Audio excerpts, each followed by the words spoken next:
युद्ध के 64वें दिन रूस अब अपनी स्ट्रेटेजी और एग्रेसिव करता जा रहा है।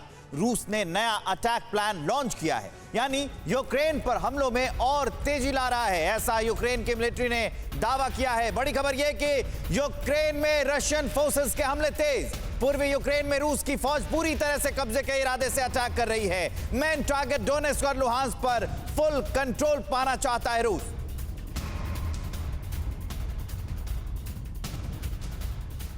सुखोई टैंक से लगातार हमले हो रहे हैं, सुखोई से भी हमले हो रहे हैं, टैंक से भी लगातार हमले हो रहे हैं और रूस डोनेट्स्क और लुहांस्क पर कब्जा करना चाहता है। युद्ध का 64वां दिन, रूस ने अपनी स्ट्रेटेजी और एग्रेसिव कर ली है और ज्यादा आक्रामक हो गया है रूस।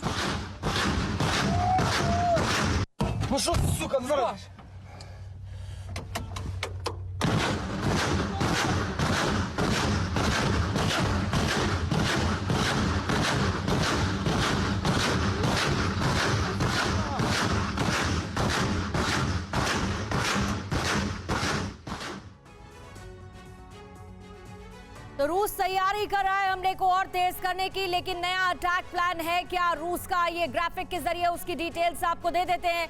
यूक्रेन के हर एक शहर में एक साथ पूरी ताकत के साथ अटैक करेगा रशिया। खासतौर से जो फोकस रहने वाला है वो है डोनेट्स्क और साथ ही लुहांस्क इलाके पर। यहाँ फुल कंट्रोल का प्लान है रशिया का। क्रीमिया के लैंड कॉरिडोर को कब्जे में रखना है, ये ध्यान रखेगा रशिया अपनी नई स्ट्रेटेजी में। इसके अलावा माइकोलेव, ओडेसा, खेरसोन, यहाँ पर जल्द कब्जे की कोशिश रूस की तरफ से की जा रही है। जो यूक्रेन की समुद्री सीमा है उस पर भी कब्जे का टारगेट रूस ने रखा है। एक ब्लैक सी बहुत इंपॉर्टेंट, यहाँ से यूक्रेन को कट ऑफ करने का प्लान है। पूरी तरह से यूक्रेन को अलग करने का प्लान ब्लैक सी से तैयार कर लिया है रूस ने और इसी स्ट्रेटेजी के साथ अब रूस आगे बढ़ रहा है। बड़ी खबर यह है कि पुतिन की अमेरिका और यूरोप को खुली धमकी है कि युद्ध में बाहरी ताकत को बर्दाश्त नहीं करेंगे। पुतिन ने एक बार फिर से दोहराया है और ये धमकी है अमेरिका और साथ ही यूरोप को लेकर, हमारे पास जो हथियार हैं वो किसी के पास नहीं। पुतिन ने कहा यूएस को पता होना चाहिए कि भालू के साथ नहीं खेला जाता है। एक अग्रेसिव स्टेटमेंट के साथ पुतिन नजर आए। If anyone attempts to जो कोई भी मौजूदा हालात में दखल देगा उसे अच्छी तरह से समझ लेना चाहिए कि अगर कोई भी रूस के लिए खतरा बनेगा तो हम उसे स्वीकार नहीं करेंगे। threats, strategic threats, ऐसे लोगों को समझना चाहिए कि उनके हमलों पर हमारा जवाब बहुत तेजी से होगा। हमारे पास उन्हें जवाब देने के लिए सभी तरह के तरीके हैं। हमारे पास ऐसे ताकतवर हथियार हैं जो किसी और देश के पास नहीं है और अगर जरूरत पड़ी तो हम इनका इस्तेमाल करेंगे। instruments, all the weapons required to do so.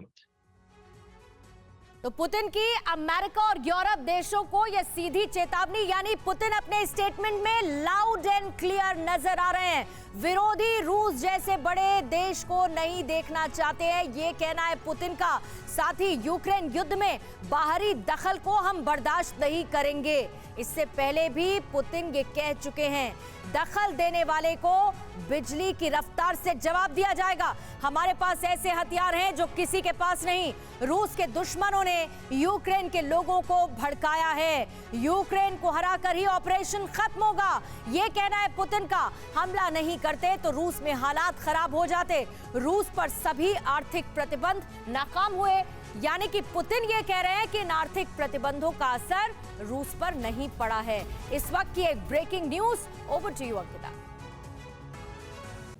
World immunisation week पर TV9 नेटवर्क और GSK एक खास इनिशिएटिव ला रहा है, जिसमें हम वैक्सीनेशन की अहमियत के बारे में बात करेंगे और जानेंगे कि कैसे बच्चे से लेकर बड़ों तक के लिए वैक्सीनेशन न सिर्फ एक सुरक्षा कवच है बल्कि लंबी और स्वस्थ जिंदगी की सौगात भी देती है। जुड़िए हमारी इस खास पहल से और देखिए TV9 नेटवर्क और GSK presence vaccination card, health का पासपोर्ट। वर्ल्ड इम्यूनाइजेशन वीक की हर अपडेट के लिए देखिए TV9 डिजिटल 28 अप्रैल 3:30 बजे।